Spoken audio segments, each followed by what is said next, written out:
करें। आप ये दहशतगर्द तंजीमों से बातें करना आप छोड़ दें।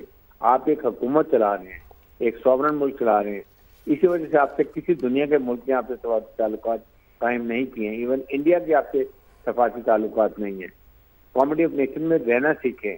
और ये जो अटैक करने, अभी हमने 2 नवंबर के महीने में 206 अफगान, ज्यादा उनमें अफगानियों की तादाद है, शहरियों की, जो हमने इख्वानियों को मारा है।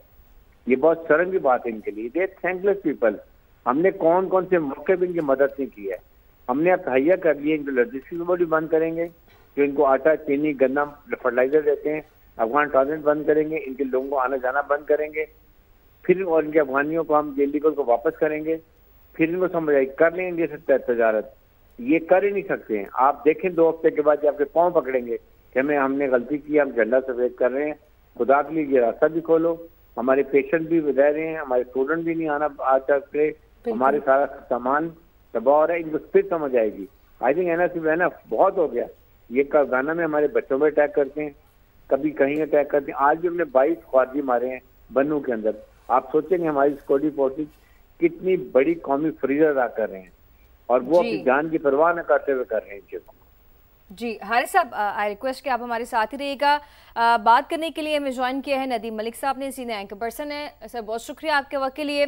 सर बड़ी अहम ब्रीफिंग जिसमें ये बता दिया गया है कि हमने अभी तक कोई कार्रवाई नहीं की है, और जब भी कार्रवाई करेंगे तो हम बता कर करेंगे, आगाह कर कर करेंगे। एक और बड़ा अहम पॉइंट के सरहद पार से जो दहशतगर्दी की मुआवनत है वो हमारे लिए सबसे बड़ा मसला करार दे दिया गया है। क्या कहेंगे इस पे? देखिए, टीटीपी और टीटीए दोनों एक ही सिक्के के 2 रुख है। ये कहने को हम कहते हैं कि टीटीपी पाकिस्तान में दहशतगर्दी कर रही है और अफगान हुकूमत उसे कंट्रोल नहीं कर रही, लेकिन अफगान हुकूमत की फैसिलिटेशन के बगैर ये कोई भी खुदकुश हमला, ये जितने भी टेररिज्म के अटैक्स हो रहे हैं पाकिस्तान के सिक्योरिटी के इदारों के ऊपर, चेक पोस्ट के ऊपर, एफसी के हेड ऑफिस के ऊपर, हेडक्वार्टर के ऊपर अटैक हुआ, तो इन सब के पीछे दोनों का मुश्तरका अमल है और दोनों ही उसके जिम्मेदार है। बहुत बेहतर हो कि पाकिस्तान को अफगानिस्तान पे कभी भी फौजी कार्रवाई ना करनी पड़े। कल रात की तो उन्होंने वजाहत की है, लेकिन आइडियल सिचुएशन ये होनी चाहिए कि हमें उनके खिलाफ कोई फौजी कार्रवाई ना करनी पड़े, बल्कि ये जो 2 ममालिक कोशिश कर रहे हैं, तुर्की कर रहा है, कतर कर रहा है, इसके अलावा सऊदी अरेबिया काफी एक्टिव है, तो इन ममालिक की कोशिश से ही जो अफगान तालिबान है उनको ये बात समझ में आ जाए कि एक हमसाया मुसलमान बरादर मुल्क के ऊपर जो पिछले 50 साल से आपकी आबादी के बड़े हिस्से को पाकिस्तान में ठहरा भी रहा है और आपकी बहुत सारी जरूरियात जो है पाकिस्तान के रास्ते पूरी हो रही है, उसी के ऊपर दहशतगर्दी करना कोई अकल की बात नहीं है। और जो दहशतगर्द ग्रुप्स हैं उनके खिलाफ दोनों मिलकर कार्रवाई करें। उधर से अफगान हुकूमत कार्रवाई करे, इधर से पाकिस्तान के सिक्योरिटी के अदारे कार्रवाई करें। एक तरीकाकार ये भी हो सकता है कि कोई मुश्तरका लहा अमल तय करने और जो बॉर्डर एरियाज में जितने भी ये टीटीपी के कैंप्स हैं, हाइडआउट्स हैं, इनकी जो वहाँ तश्कीलें काम करती हैं, उनके खिलाफ मुश्तरका कार्रवाई करें। कोई 2 ममालिक को साथ शामिल कर लें। अगर अफगान हुकूमत को पाकिस्तान के ऊपर बहुत एतमाद नहीं है तो सऊदी हुकूमत को एज ऑब्जर्वर वहाँ बुला लें और उनको साथ इंगेज कर लें। लेकिन जब तक इनका खात्मा नहीं करेंगे, कोई भी दुनिया का ऐसा मुल्क नहीं है जो अपने शहरियों के ऊपर, अपने फौजियों के ऊपर, अपने सिपाहियों के ऊपर इस तरह के हमलों को टॉलरेट करेगा जो हम पिछले कई साल से करते आ रहे हैं। तो इसका खात्मा तो जरूरी है, उसके बगैर मुल्क में इस्तेहकाम नहीं आ सकता। अभी इस्लामाबाद में खुदकुश हमलावर जो खुदकुश बमबाज था, इनका इस्लामाबाद में पहुंच गया और आपकी क्रिकेट हो रही है और उसके दौरान आकर उन्होंने खुदकुश हमलावर यहाँ इस्लामाबाद में भेज दिया। तो ये एक्सेप्टेबल नहीं है, ये दुनिया के किसी मुल्क के लिए भी काबिल कबूल नहीं होना चाहिए और इसके खिलाफ नेशनल लेवल के ऊपर सोच में कोई इख्तिलाफ राय नहीं है। तो ये दहशतगर्दी का खात्मा करना है, सब इस बात के ऊपर मुतफिक है। तरीकाकार के ऊपर बहस हो सकती है, लेकिन इसका खात्मा हर सूरत में यकीनी बनाना जो है वो पाकिस्तान का मफाद है। जी, हारिस नवाज साहब भी हमारे साथ मौजूद है। हारिस साहब, ये कहिएगा कि एक और बात वाज़ेह की गई है कि पहले अपने घर को साफ करना होगा दहशतगर्दी से छुटकारा पाने के लिए, दहशतगर्दी के खात्मे के लिए, और जो बॉर्डर के ऊपर पॉलिटिकल और जो स्मगलिंग का एक गठजोड़ है उसको भी तोड़ना होगा। ये भी बड़ी इंपॉर्टेंट एक पॉइंट उठाया गया है। देखिए, डीजी एसपी ने बड़ी क्लियर बात की है कि जब तक आप इलीगल स्पेक्ट्रम और नंबर 2 जो इसको फाइनेंशियल टेररिज्म हो रहा है, जो आपके केपी के अंदर प्रॉब्लम हो रही है, देने सॉर्टेड आउट। आपका हुंडी का पैसा आ रहा है, नारकोटिक्स का पैसा आ रहा है, स्मगलिंग का पैसा आ रहा है, गाड़ियों की स्मगलिंग का पैसा आ रहा है, टायरों का पैसा स्मगल हो रही है, ये सिगरेट स्मगल हो रही है। This money is being smuggled to funnel to ये टेररिस्ट ऑर्गेनाइजेशन के बाद फाइनेंशियल टेररिज्म में जाता है। फिर आपके ट्रेडर्स जो है वहाँ पर आपके गवर्नमेंट में केपी की में कुछ पॉलिटिशियन भी हैं, कुछ ट्रेडर्स हैं जो ये स्मगलिंग में इन्वॉल्व हैं। ये केपी की गवर्नमेंट की responsibility. I think federal government को, केपी के गवर्नमेंट को अपने इख्तलाफात छोड़ के पहले कौम के लिए इकट्ठे हों और सिक्योरिटी फोर्सेस इकट्ठा काम करें। केपीके गवर्नमेंट को चाहिए कि वो खुद देखेंगे उनके 75% जो ऑपरेशन हो रहे हैं सारे केपीके में हो रहे हैं। हमारे ये जो पश्तून बहन भाई हैं वो उनका नुकसान हो रहा है, प्रॉपर्टी का, जान का। Security forces are responsible for the life and property of people of Pakistan. और इसी तरह टेरिटोरियल बाउंड्री की भी उनकी जिम्मेदारी है। फील्ड मार्शल से हसन मुनीर ने बड़ी दफा कहा कि हमने कहा कि हम दहशतगर्दी खत्म करेंगे, कुर्बानी भी देंगे, शहादतें भी देंगे, but then everybody has to be together. और इलीगल स्पेक्ट्रम खत्म करने, जो पैसा इनको बैठा रहा है, जो वहाँ के केपी गवर्नमेंट की सपोर्ट चाहिए। आपके बॉर्डर के जो फाटा के लोग अभी वो आपको फुल सपोर्ट कर रहे हैं, but we need support of people ताकि उनका नुकसान खत्म हो सके। बिल्कुल इसी तरह से हारिस साहब हमारे साथ ही रहिएगा। डॉक्टर मारिया सुल्तान साहिबा ने भी हमें ज्वाइन किया है। बहुत शुक्रिया मारिया साहिबा आपका वक्त देने के लिए समय को।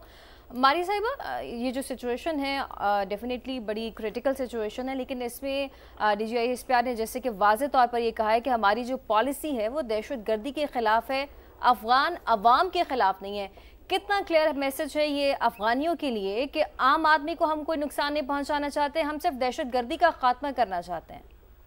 देखिए, पाकिस्तान की जितनी भी स्ट्राइक्स हुई हैं अफगानिस्तान के अंदर वो बहुत मुनज़्ज़म तरीके से और इंटेलिजेंस बेस्ड ऑपरेशंस हुए हैं।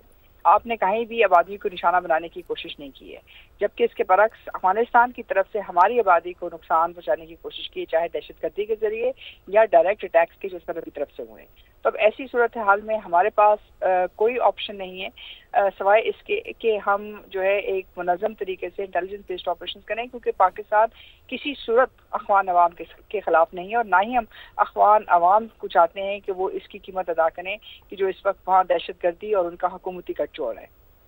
जी बिल्कुल। नदीम मलिक साहब, एक बार फिर आपकी जानिब आऊँगी। ये कहिएगा कि एक और बात जो वाज़े तौर पर DGISPR की जानिब से कहा गया है, उन्होंने कहा है कि खुदकुश हमले करने वाले सब अफगान ही हैं और 4 नवंबर के बाद से जो है वो 206 दहशतगर्द अब तक मारे जा चुके हैं। तो पाकिस्तान में ये जो अफगानी इन्फिल्ट्रेट हुए हैं दहशतगर्दों की सूरत में, इनको निकालने के लिए भी कोशिशें की जा रही थी। अफगान अबूरी हुकूमत, आप समझते हैं कि अब इसके ऊपर कोई एक्शन लेगी? एक वाज़े तौर पर पैगाम दे दिया गया है, बता दिया गया है कि हमारा मसला तो हुकूमत के साथ है क्योंकि वो कोई एक्शन नहीं ले रही।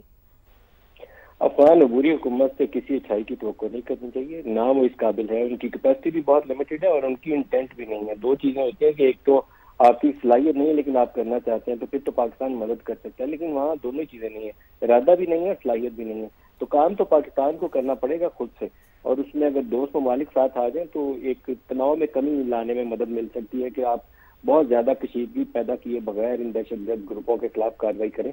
कार्रवाई आपको उन बॉर्डर एरियाज में फोकस तरीके से करनी पड़ेगी, क्योंकि ये अफगान सरहद के उस तरफ करीब पाकिस्तानी बॉर्डर के बैठे हुए हैं ये ग्रुप्स, और वहीं से पाकिस्तानी इलाकों पर हमलावर होते हैं। पाकिस्तान में जहां से उनको सपोर्ट मिलती है वो पाकिस्तानी ये जो इंटेलिजेंस बेस्ड ऑपरेशन आजकल सिक्योरिटी फोर्सेज कर रही है उससे इसको वाइप आउट करने में बहुत मदद मिलेगी। लेकिन जब तक उनको सरहद पार से उनकी जो पनाहगाहें हैं उनको डिस्ट्रॉय नहीं किया जाता तब तक इसका खात्मा यकीनी बनाना बहुत मुश्किल है। इसके अंदर हमारी पिछले 25-30 साल की पॉलिसीज का भी बहुत दखल है।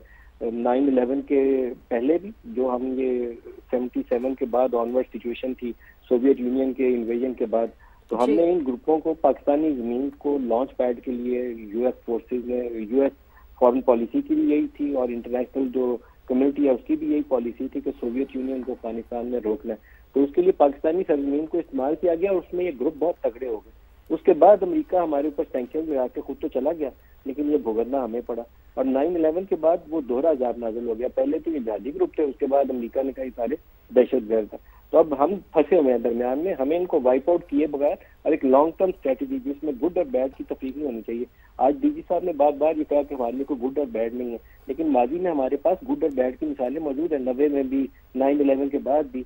अब हमें एक पॉलिसी तय करनी पड़ेगी कि ये जितने भी ग्रुप्स हैं, जो इंतहापसंद ग्रुप्स हैं, प्राइवेट मिलिशिया है, ये मुसल्लह जत्थे हैं, ये पाकिस्तानी जमीन के ऊपर रियासत इन्हें टॉलरेट नहीं करेगी। ये नेशनल लेवल पे इसमें कोई तफरीक नहीं होनी चाहिए और एक ही लाइन होनी चाहिए कि कोई मुसल्लह जत्था पाकिस्तानी सरजमीन के ऊपर एग्जिस्ट नहीं कर सकता। जी ठीक है, बहुत शुक्रिया नदीम साहब, आपने हमें वक्त दिया और इसी को आगे बढ़ाते हैं और बात करते हैं। अब्दुल्ला हमीद गुल साहब ने भी हमें ज्वाइन किया है, बहुत शुक्रिया सर आपके वक्त का भी।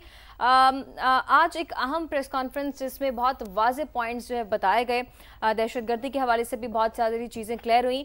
अब्दुल्ला साहब, जो लास्ट प्रेस कॉन्फ्रेंसेस हुई उसमें नेशनल एक्शन प्लान का भी जिक्र किया गया, ये भी कहा गया कि टेबल टॉक की अब कोई गुंजाइश नहीं रह गई और अब भी बड़े वाज़ेह तौर पे कहा गया है कि जब तक इन दहशतगर्दी के अवामिल के खिलाफ कार्रवाई नहीं होगी तब तक बात आगे नहीं बढ़ेगी। क्या कहेंगे इस पे? बिस्मिल्लाहिर्रहमानिर्रहीम। मेरे ख्याल में बड़ी मजबूत और जामे प्रेस कॉन्फ्रेंस थी और मेरे ख्याल में पाकिस्तान का ये मौकफ है, ये सिर्फ कोई आर्मी का मौकफ नहीं है, ये पूरे पाकिस्तान की रियासत, पूरे पाकिस्तान की हुकूमत का ये मौकफ है